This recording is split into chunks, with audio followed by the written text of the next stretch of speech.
Where is the wise man? Where is the scholar? Where is the philosopher of this age? Get down! Baltimore!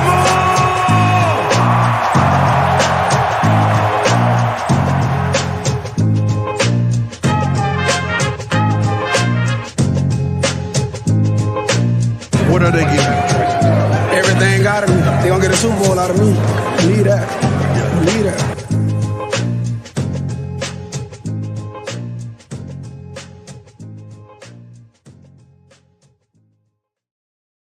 All right, welcome on back to another edition of the Baltimore Beatdown podcast. It is Thursday, August 4th, 2022. The pod is back. It is officially training camp. Training camp has commenced. It hath commenced, some might say. And, it's just a really, really great time because the Hall of Fame game is on tonight, and that means football is back. In my opinion, it's a little bit of an edging version of football is back, but football officially back. I'm joined on my screen by Gentle Spen Crenshaw in his Trey Mancini shirt. Little outdated there. What's going on with that? Honestly, moving today, officially back in the 21230, Baltimore City resident. Round 2, baby. I am back. I'm right up the yard from Camden Yards and M&T Bank Stadium. Threw this on. I was wearing a nice button up. Honestly, didn't even realize it was a Mancini shirt till you said that. But thank you, Trey. Hit a jack for the Astros there. Orioles are still rocking, still rolling. Fun trade deadline there. Baltimore sports, they're back, baby. They're as back as they can be. We have 2 legitimate top 4 professional teams here in good old Balmer, and the Ravens are back. Training camp going smoothly, which we're going to get into. Orioles crushing it. So it's a fun time, man. We're hitting our peak right now. Yeah, it is a fun time. It's more fun at this time of year than I think it's been in a long time. And I think part of that is certainly due to the Orioles and how much they've been killing it. I mean, despite a little bit of, we touched on it there, depressing trade deadline, shipping off Mancini to the Astros, who is already kind of killing it there with that short left field porch. Good for him. And then obviously Jorge Lopez. But, in spite of all that, you got Austin Hayes saying "Vamonos" on Instagram, and they went out and swept the Rangers. So, it seems like a good kind of chip on your shoulder type team over there. And you got one of the Ravens a little bit too, and it feels, I think, kind of nice because things have sort of quieted down on that front a little bit. It feels a lot less angry, a lot less divisive. I mean, it's always going to be a little bit, but it just feels like, hey, we're just kind of sitting back and watching things play out in training camp right now, which is a good thing. We certainly are. It feels quiet. COVID is not a factor. Knocking on the old wood there, but even if it was, it's not going to take the toll that it did. It's much more under control. So past those dark days in many ways, and Lamar Jackson has Adam You never had a before? Never had a up there in Canada. You can get them for stuff them in different corners of your suitcase there. Shout out to Chris Berman. So Ravens have, Lamar's personal coach there. They're cooking with gas. A lot of promise right now. Things feel very good. So hopefully they stay that way ultimately. They are practicing in the hellish heat. Unfortunately, Mr. Vince Beagle tears his Achilles today. Terrible, terrible news. Someone that apparently was looking quite promising, being able to be a rotational guy, play some special teams, provide a little bit of leadership in the defensive side of the football, things like that. So they will be without him. And, it's that Baltimore heat. It's getting up there, 97 today at one point with massive humidity out there in Owings Mills. And it's tough out here for these pimps. Yeah, definitely. It seems that way, man. I mean, and it's funny because they've implemented all this with the hope of putting less stress, I guess, on soft tissue for the hope of like ramping things up and making things a little bit more a thing that you can ease into and maybe a little bit more of a digestible training camp practice format. But we've been talking about it going all the way back. This is the Apocalypse Now format. This is practicing in 100-degree humidity or at least real feel for that. I mean, it was fucking hot today. And you got stories of guys cramping up. You got Kyle Hamilton leaving the field early yesterday. Turned out he was fine.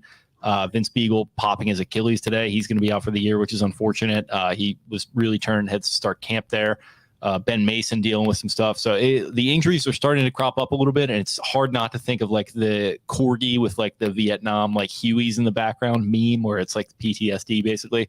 Feels like we're kind of at that point where anytime an injury is going to happen, we are just kind of on complete DEFCON 5, whichever the bad DEFCON is, not the DEFCON. I don't know, but whichever the DEFCON like nuclear war.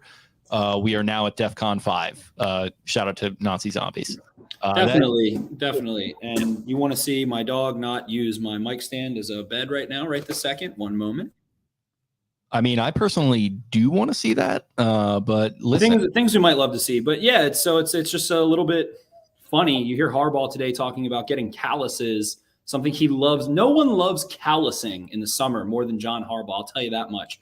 Going back to the Hayden Hurst, Mark Andrews days, going back further than that, talking about how guys need to mentally and physically callous in this heat, talking about it again today. But at the same time, guys are going to cramp up when you're playing in the middle of the day, in the middle of August and the middle of summer.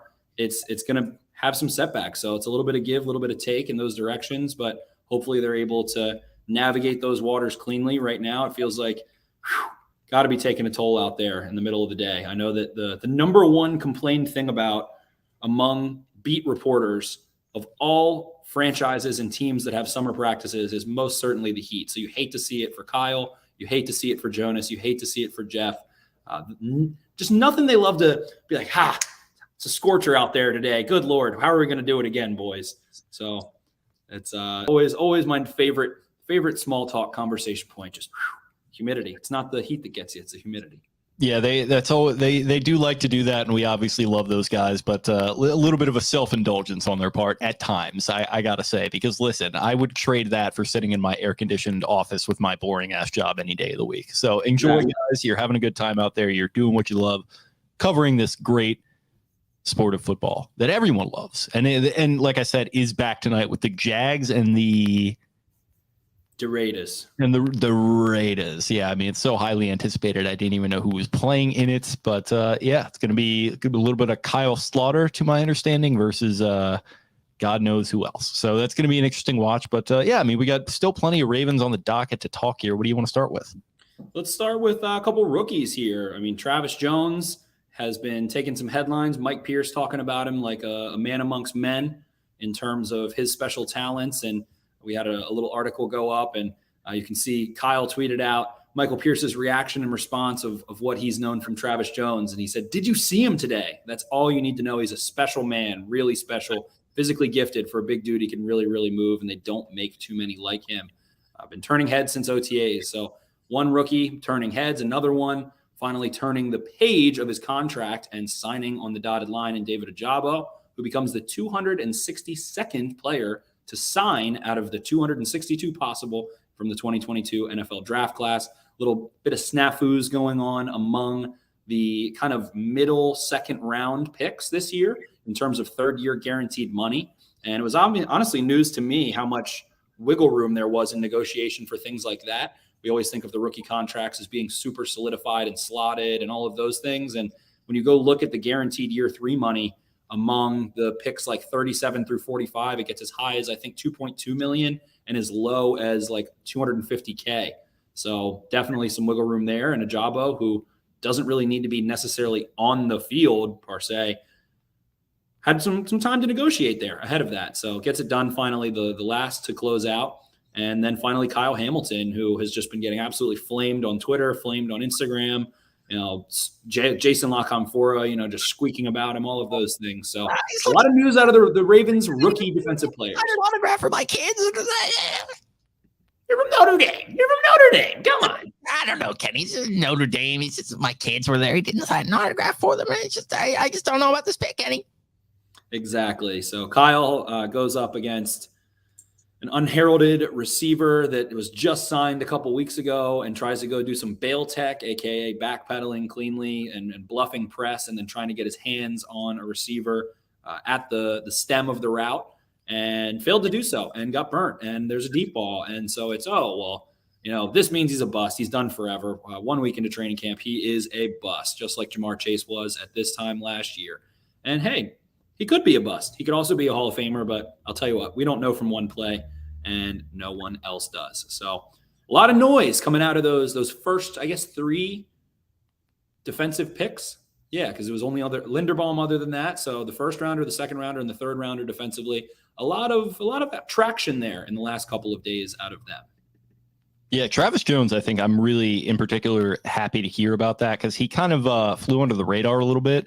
And it's funny because if you look at those four guys, they were all four guys who at one point was mocked to the Ravens in the first round. I think that's, you can pretty cleanly say that across the board for all four of them. And it's to the point where they get three of the other dudes with, more, I guess you would say, premium positions, bigger names in a lot of different respects. But it's good to hear him flying under the radar. And they really, it's about damn time that they hit on one of these guys. It's about damn time. It's about damn time that they hit on one of these guys along the defensive line. Because it's just how many times going all the way back to Tim Jernigan have we had them bring guys in where it's oh wow, he has all the promise in the world, and look at that, he was a late first rounder at one point. He just didn't really turn into anything. And not saying that he's going to, based upon what we're seeing in training camp, to our point about not getting overhyped, but he's getting off to a really good start, and that's what you want to hear. And from a guy like Mike Pierce, who would know what he's talking about and was an undrafted player, it's an interesting sort of, different dueling dynamics there. And it's cool to see him sort of shepherding him under his wing. And then, obviously Hamilton, it's my guy. Jersey came in the mail the other day. It looks great. That was not a great look. Listen, but that's going to happen. I mean, it's one rep literally too. It's not like the Jamar Chase thing where it's he was actually having drop issues in those practices. Literally one rep, and then I think he had one other video come out of the castle. And it's one of those things where I think Kyle is a guy who people want to see fail. He's just, he's Ken Griffey Jr. to your point. He's the kid. He's a little too cool for school, I think, in some respects. I think he's that's why he's drawing the interest of Marlon Humphrey a little bit, which I've had with discussions with a closely linked person to the organization in some respects that I will not name. It feels like there's a little bit of maybe a jealousy factor there with Marlon to Kyle. Maybe the torch is being passed for him. But from the outside looking in, it's this guy's good at everything. Good looking, big football player. Screw him. I don't want him to succeed. I think there's a little bit of that going on. So let's calm everything down with my guy, Kyle. And then, Linderbaum. I mean, you haven't heard too much from him, and I think that's a good thing. Yeah, today apparently got stepped on. Maybe see him take it easy for a couple of days there ultimately. But, Kyle Hamilton, we got in the chat here, Deuce 1042. Jamar still had drop issues in the regular season, by the way. Well, it might be that magnifying one characteristic of play into one play and using that, something called cherry picking a little bit that I've certainly been accused of quite a few times. But at the end of the day, if the Ravens are relying on a guy like Kyle Hamilton to come in and play bail tech on an island alone against a smaller receiver, something he wasn't asked to do in college very much. Doing that from day one, going to be a learning process, going to be failures, going to be learning curves, all of those cliches. But that's not why they drafted him. They drafted him to go line up against big boys, go make those kinds of plays. So training camp is for training. We'll see. Again, could certainly be a bust, could certainly be outstanding. But I think you're absolutely right. He has that polarizing factor to him. He has been supposed to be a top 5, top 10 pick for quite some time now, really dating back to kind of the end of his freshman year when he started making a lot of plays. He started getting that national attention, and certainly through his sophomore year. So bringing a polished kind of dude like that and putting him under the microscope, you're going to find some bacteria. You're going to find some weaknesses. You're going to find some learning curves, all of those things. But at the end of the day, you can go to camp, you can watch plays, you can see a guy like Isaiah Likely looks like he's a natural pass catcher and has a knack for the red zone and, quickly catching on, moving up, all of those things. But at the end of the day, it is training camp for training. Jake, you and I, the first time we started doing this show, 2019, who did we go see? Have the training camp of a lifetime, Mr. Miles Boykin. He looked outstanding. And guess what? Made a couple nice plays in preseason too. Caught our attention. He moved right on up, never panned out, ends up getting waived, and apparently, hasn't quite caught on yet in Pittsburgh as well. So summer lies. Training camp lies to us, and it's for training at the end of the day. Training camp is for training. Spencer Nathaniel Schultz. So it's exactly. It's you mentioned Likely there too. He's another guy that we do need to hit on because, man, it feels like he's going to be a part of this offense. I know it's we have to couch it every single time with, hey, it's just training camp. It's just training camp. But I feel like when you do have situations where you have a guy who's just consistently showing out, making big plays, whether it's against air, whether it's against let up defense, a lot of it's happening with Lamar Jackson, which I think is a big deal, where he's going out there and maybe not taking first team reps for a tight end, but he's the guy that Lamar is looking to on a lot of these plays. I think that really says a lot. And in the absence of Kohler, and with Boyle still working his way back from injuries, like he's going to get plenty of opportunities to line up behind Mark Andrews or maybe spell him from time to time. And if he's showing the ability to hang with NFL guys, even at 80% speed, that's going to be huge for him in the regular season. I expect him to contribute. Absolutely. No one's stock is higher. It is rare for rookie tight ends to come in and make a real impact. Kyle Pitts had a very low-key, like legendary rookie year as a tight end last year. But I think even talking about Kyle Hamilton as well, talking about a guy like Cooper Kupp, talking about a guy like Darren Waller, Travis Kelce, a lot of these guys, big slots. That's what the NFL is leaning into, big slots, having guys that can stretch the seam with a big catch radius, do a little bit of damage after the catch, some of those things. So Kyle Hamilton brought in to line up against those kind of guys. Isaiah likely brought in to do the exact same thing that Mark Andrews has been doing in ways. And sure, not the same guy, not calling him Mark Andrews, whatever. But if you're seeing Lamar Jackson spitting the ball to him over and over and talking about him and all kinds of things, feels like he is certainly going to have a role. And there might be no one who I want to say has benefited more through the offseason to finding snaps as a little bit of an under-heralded or unheralded player than Likely, who, like you mentioned, is going to be able to go be big slot in formations with Andrews, maybe to spell Andrews, who's not going to play 100% of snaps, maybe to line up on the outside a little bit, maybe in the backfield a little bit. Kohler's not there. Boyle's not there. So really it's like Andrews and Josh Oliver and, Tony Polian and some of those guys. So Likely certainly has seemed to rise stock-wise and continue to get the ball and continue to work higher and higher throughout camp and will get snaps inevitably if he's healthy going into the season, it feels like at this point. Yeah, definitely. I think him stepping up, I think also maybe speaks to something that we should also touch on, which is that I don't think, surprisingly, really, it feels like the lack of depth at receiver, wide receiver specifically, is showing up a little bit already. And it just feels like we've been beating this drum all offseason. I don't care what side of the debate you come down on Purple Patrol or Legion of Gloom, whatever you want to call it. Like, I think we can all agree, like, this is a position that is less than ideal right now. It feels like there's still options out there. Apparently, Will Fuller's being monitored by multiple teams. He's going to wait to make a decision. He doesn't want to do preseason and all that stuff, which I'm fine with. But I just, I love Rashad Bateman, obviously. I like Devin Duvernay.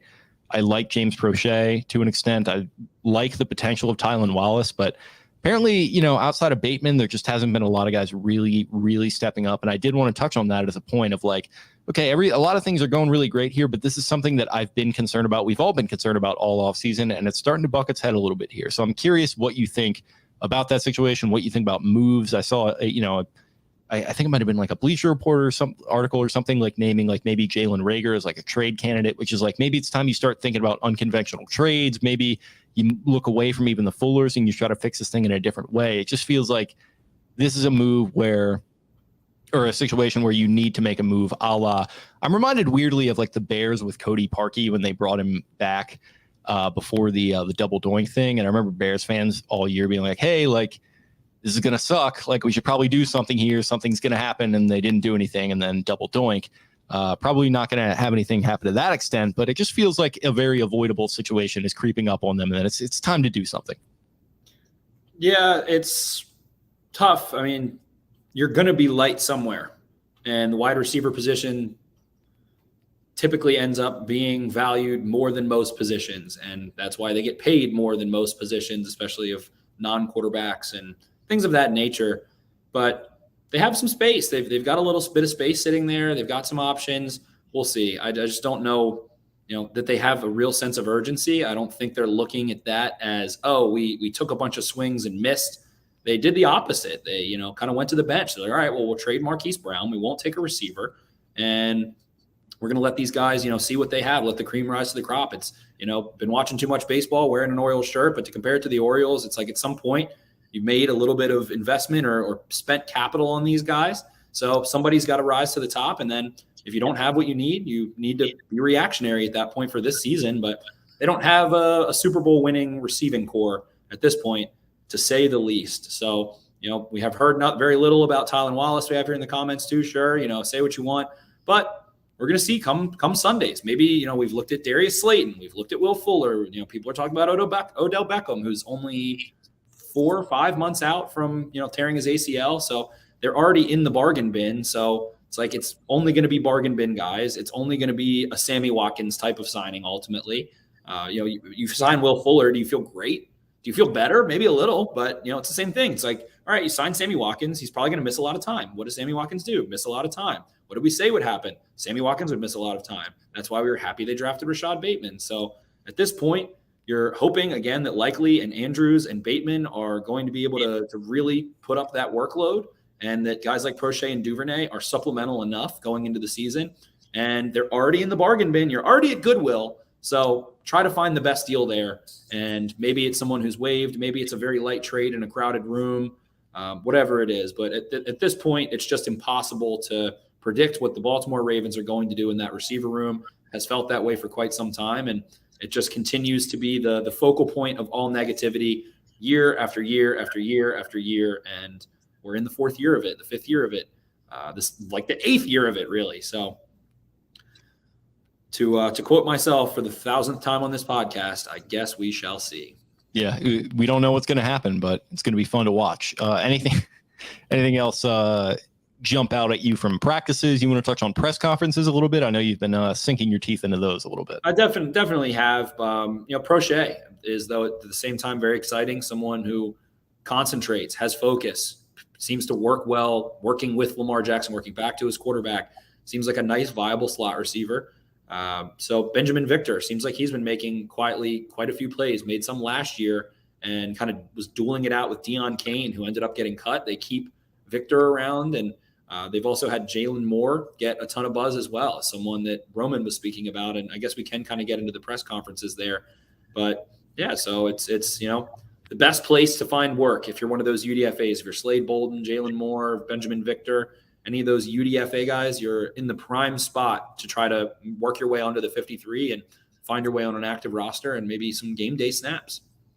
Yep, absolutely. I guess is that it from training camp? Anything else? J.K. Dobbins coming back potentially Monday to do some individual work.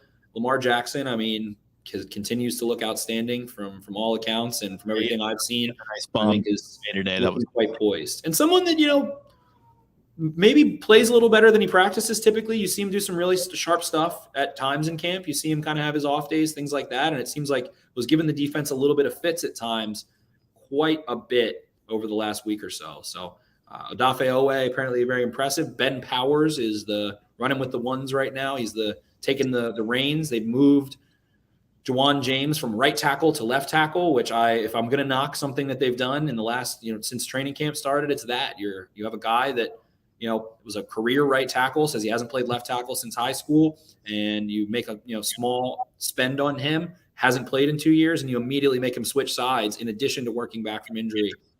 Feels a little peculiar, as opposed to a guy like McCary, who has taken some snaps there, has worked there in preseason, worked there in training camp the last couple of years, things like that. So I guess maybe they're just according to Juwan James, it feels like it might actually literally feel peculiar.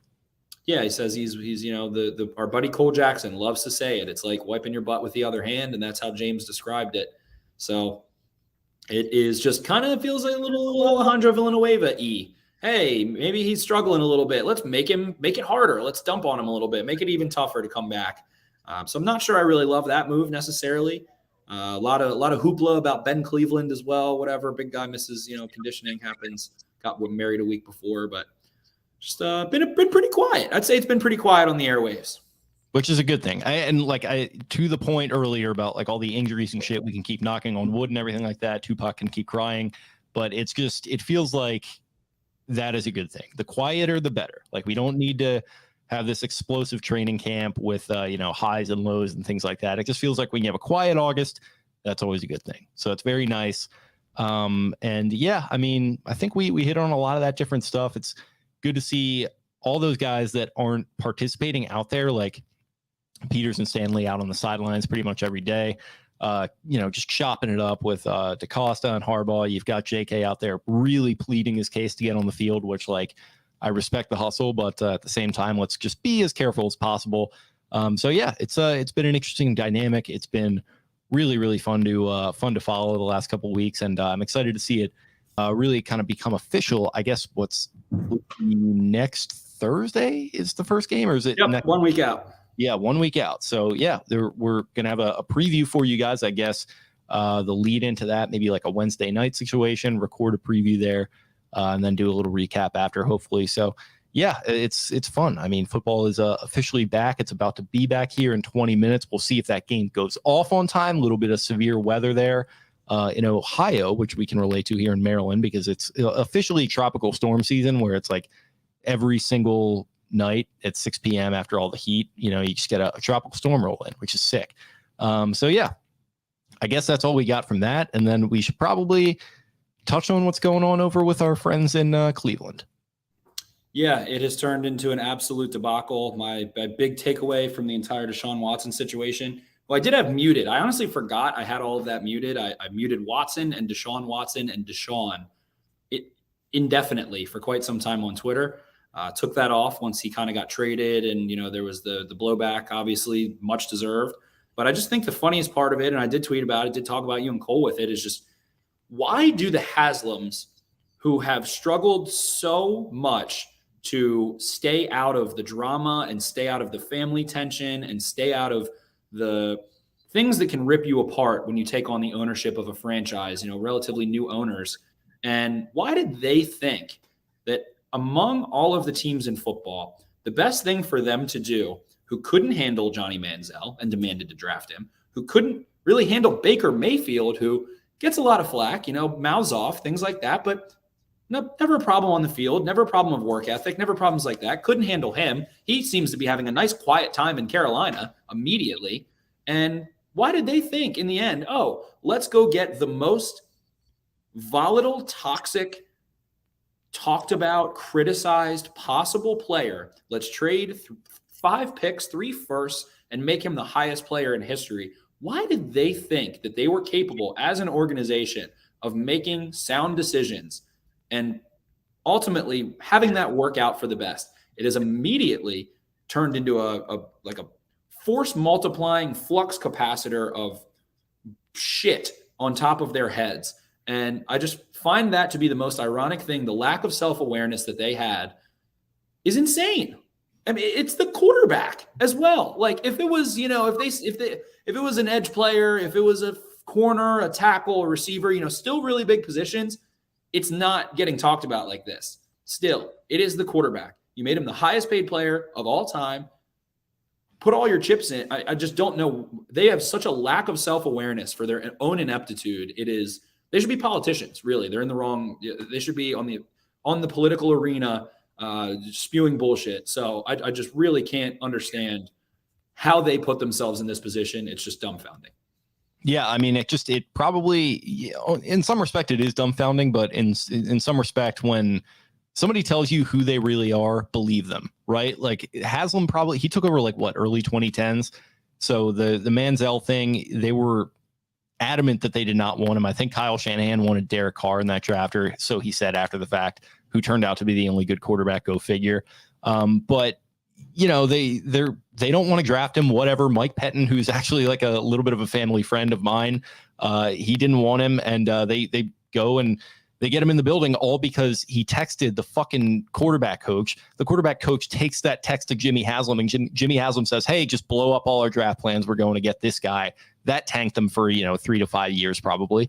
Then the Baker Mayfield thing, that actually had a little bit of promise and it worked out okay. But when things started to go a little bit wrong, they just, to your point, they just couldn't handle the drama. They couldn't, swing with the punches, I guess. As soon as things weren't swimmingly moving along, they self-imploded. Yeah, they panic. That's what bad organizations do in any business, not just in football. You panic and you just make these rash decisions. And you're reactionary as opposed to proactive. Right. And Baker, he definitely had his down moments. 2019 was a huge disappointment. And then he was disappointing last year, but he had 2 good years mixed in there. And to the point that we talked about in our group chat offline here, it's they could have just ran him out there for another year, just let things play out a little bit. Be patient. Don't panic. Don't go after the big shiny object and out there just kind of hanging out there, and don't overpay for it, which they just completely ignored that advice. They sent 3 first-round draft picks, whatever else. They gave him that, just a absolute fucking disgrace of a contract that is just absurd. And to be honest, it looks like there might be some questions about whether whether he's ever even going to play for them, which is hilarious. I'm sure he's going to at some point, but it's on the table that he's not. And the fact that they guaranteed all that money, we've talked about it ad nauseum, but it still just never ceases to amaze either one of us, I think. And now we're at this point where it was 6 games.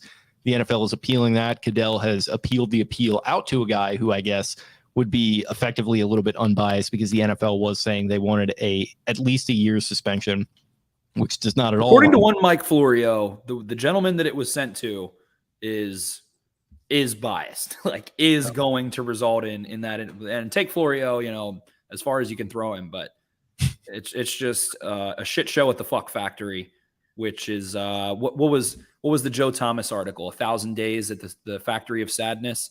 Yeah. And guess what? We're another 1,000 in, and nothing has changed. So the Browns' ability to self-implode is just, it ultimately just feels like they are going to end up paying him that money. He is not going to be able to play, and they just crippled themselves essentially as a franchise. I don't know how it's going to go otherwise, how it's not going to ruin your coaches, your franchise type players and Myles Garrett, all of those thoughts, all of those T's and P's are going to go through their heads. They're going to be limited. Jacoby Brissett is a fine quadruple A quarterback, in my opinion. Could maybe start here and there. I don't think he's horrible, but I just don't know how you can implode that much. How you could not just, as opposed to that, roll with Baker again, keep him on the 5th year, trade those picks and go get a quarterback, or do it again the next year, or whatever it is. They just couldn't help themselves but to find that delicious corn on the cob of poo-poo to eat and get all over their faces. And Kevin Stefanski, he couldn't handle Baker. Like you're talking about not being able to handle Baker, which I can understand to some respect. This guy Watson is not living in reality right now, because the Browns are putting out these PR mealy mouth statements about how he has all this remorse. Well, then it comes out the other day in the media that he still believes he didn't do anything wrong. If you can't handle Baker fucking Mayfield, and then you're going to tell me that you're going to bring this guy in who is completely detached from the reality that he is probably a serious demanded a trade, sat out for a season already, has the largest contract in history, and you traded all of your draft assets. Sat out for the year, has all this pressure on him right now, has all the leverage with the Browns. If what the NFL is telling me is that he is going to debut in Baltimore, to your point, in week 7, whatever it's going to be, if he's going to debut in Baltimore, we are going to rip. And I'm not saying like me or whatever, but like people are going to. The city of Baltimore is going to eat him alive. He is going to be under pressure, and like not just like a pressure, not like a Baker Mayfield, like putting pressure on himself on the field. He's going to be under pressure, like an insane amount of pressure. Like I don't know if I want to compare it to this, but it almost makes me think of like what Ray Lewis went through. Kobe Bryant comes to mind. Right. If what Kobe did happened in 2022, like he would have been booed out of gyms. And like, I feel like that is probably going to be something that is going to be happening here. And I don't think players are going to be going after him or trying to injure him or anything like that, but it's just going to be a really, really dark situation. Yeah. Let's debut Deshaun Watson in Baltimore in week 7. Yeah, like I just don't think, to the point that you've been making all along, this is an organization that could not handle Johnny Manziel, who obviously had well-documented behavioral issues, who could not handle the roller coaster of Baker Mayfield, who was a decent enough player and a decent enough guy, but just too much of a drama queen.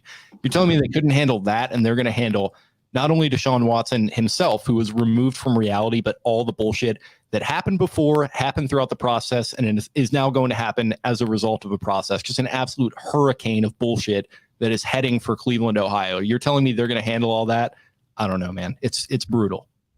They signed themselves up to their own, funeral, it feels like, in so many ways. And the longer this drags out, the more they're going to panic. They have made that much clear. To quote Mr. Nicholas Saban, who stole it from wherever else, the best indicator of future behavior is past behavior. And we are watching a gigantic snowball with a bunch of other little snowballs that always trail in with them. As soon as one little snowball starts, they turn it into a snowman, turn it into an avalanche. But to watch them just sign up for it is, I don't want to take any joy out of this situation, out of something horrible that has happened, out of a lot of women that have felt terrible, but I don't mean this with any joy. It is bigger than like any Hollywood script. Like they make the movie Draft Day. Like they could never think a movie about this. This is crazier than anything you can postulate, knowing the Browns, knowing the ownership, knowing that article that came out about how inept the Haslams are and everyone thinks that they are, how they didn't back down. They doubled down essentially into Watson.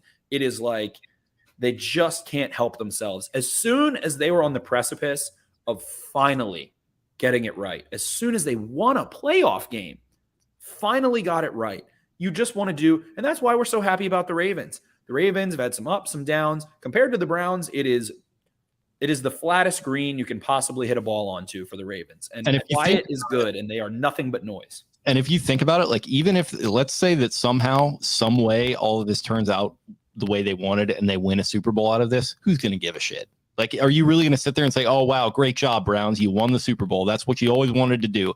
They're always going to say, oh, well, look what you did to do that. Like you sold your fucking I can just promise you that they won't. Like, that's not what wins Super Bowls. It isn't. I believe you, but even if it does, like in the unlikely chance that it does, they did this to win a Super Bowl. That is the only reason that they did this. They traded for this guy in a loaded AFC where the odds, even with him, are going to be well against them. If it doesn't happen, it's a failure. If it does happen, people are going to asterisk it and say, you did it. You completely sold your soul to get this. It most certainly does look that way. And again, from everything I've ever read, it seems like the only surefire way to win a Super Bowl is to have not just your players, not just your coaching staff, not just your front office, but like the chefs who make the meals at the facility and the janitors and the owners and the ticket booth sales people, the box office, everyone has to be in lockstep as an organization. That is how you win Super Bowls. They're simply not that. So they're not going to. I'm confident in that. Give me some odds on on Deshaun Watson never taking a snap in Cleveland. Give me some odds that are a little juicy. I might put the mortgage on that. I feel that there is doom and gloom and nothing good is going to come of this. The PR nightmare the NFL is going through in the year 2022, to your point, they're reactionary now. They are scared. They are backpedaling. And when that happens, they're going to come down on you. And it's plain and simple. You know, people are just mocking them about Calvin Ridley placing bets when he's not even at the facility or from the comfort of his own home. He's out for a year. All of those things, all of the whataboutisms about it. They are taking more flack than they've taken in years. And the lockstep thing too, it like weirdly makes me feel, and I'm not one to like mix it up on Twitter like much to begin with. I just don't think it's productive. I don't really get much out of it, but like, sometimes I'll come across a fan of theirs trying to like justify all this and there are very infamous ones out there that are completely shameless about it. And like, I want to like take a minute to like stop in and poke fun at them, but it just feels like punching down. Like these people are just like Watson. They're just kind of removed from reality in a way where they have to like deal with this shit. And like, I feel bad for true Browns fans, for the true Browns fans I see for sure. All of those things. But yeah, just give me whatever odds on Deshaun Watson never taking a snap. And to move on, Deuce 1042 in the comments here, off topic. He said, "What the hell was Hollywood Brown thinking?" I don't know. Let's go over the Hollywood Brown checklist at this point. Demand a trade, check mark. Hamstring injury, check mark. Arrested for speeding, check mark. Criminal speeding, don't know the details, but from what the check mark report I saw was he was going 126.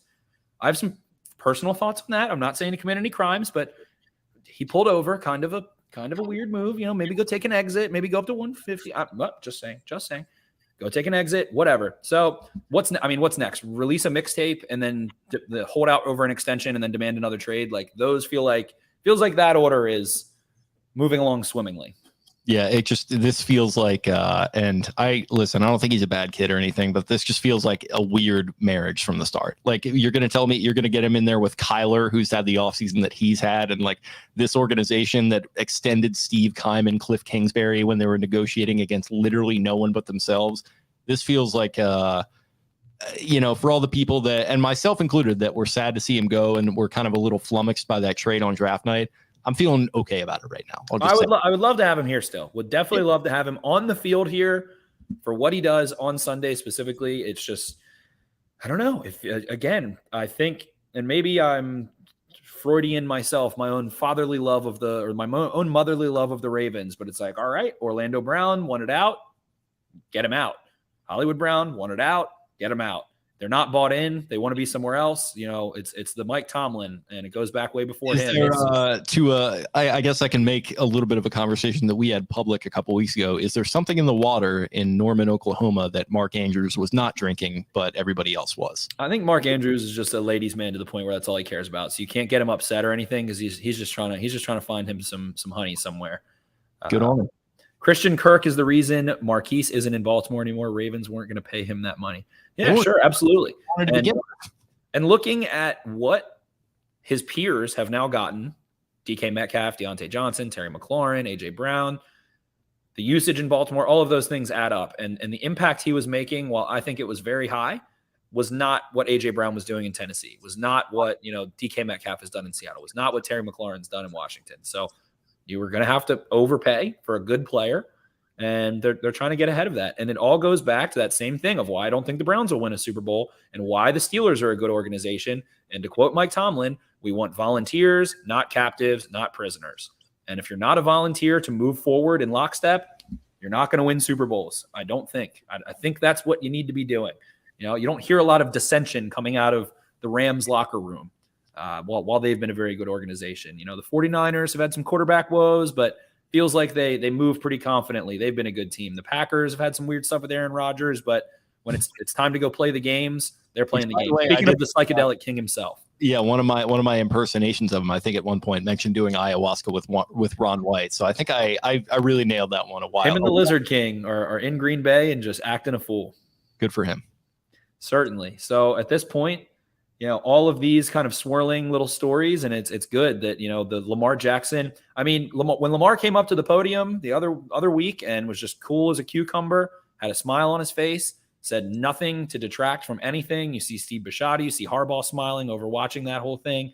And since then, it has been silent nationally for the Ravens. I hope it stays that way. I know a lot of other fans hope it stays that way at this point. So I'm just praying for quiet for the remainder of the offseason. Put in that quiet work and go win those games quietly. Absolutely. Well, Bud, I appreciate you letting me keep you hostage here on a Thursday night. Anything further from you before we get going to watch this HOF game? No hostages. Only volunteers on this podcast, baby. We're in the Mike Tomlin awesome sauce at this point. Brandon Bagley, delay on the Hall of Fame game. So there we go. Oh, perfect. Hell yeah.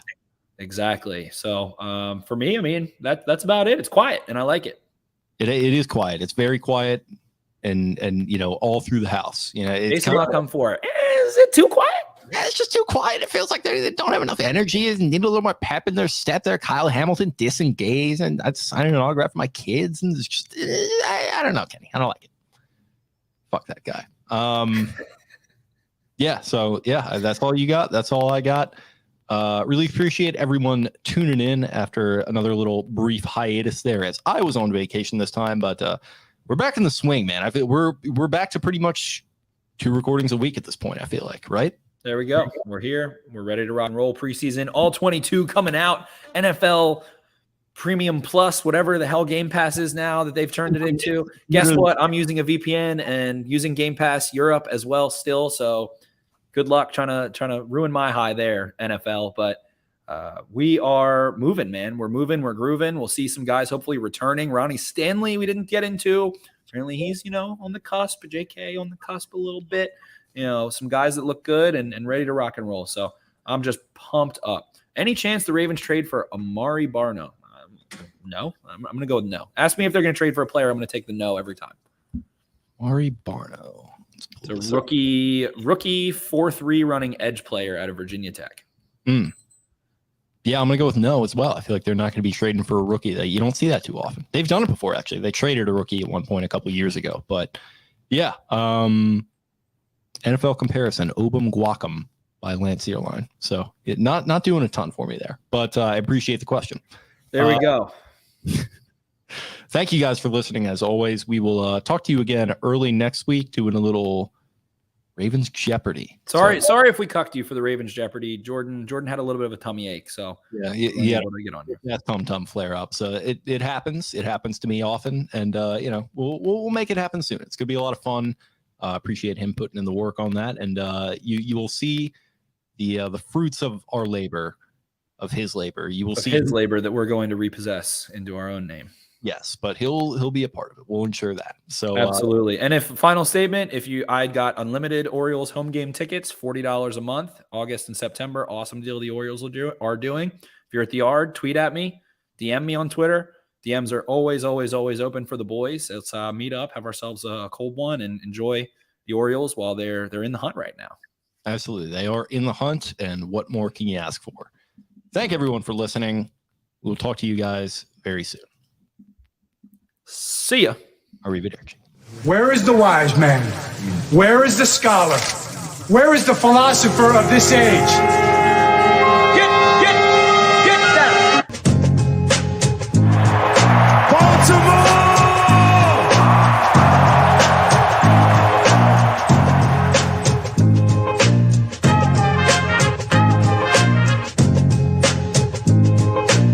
What are they getting? Everything out of me. They gonna get a Super Bowl out of me. Believe that. Believe that.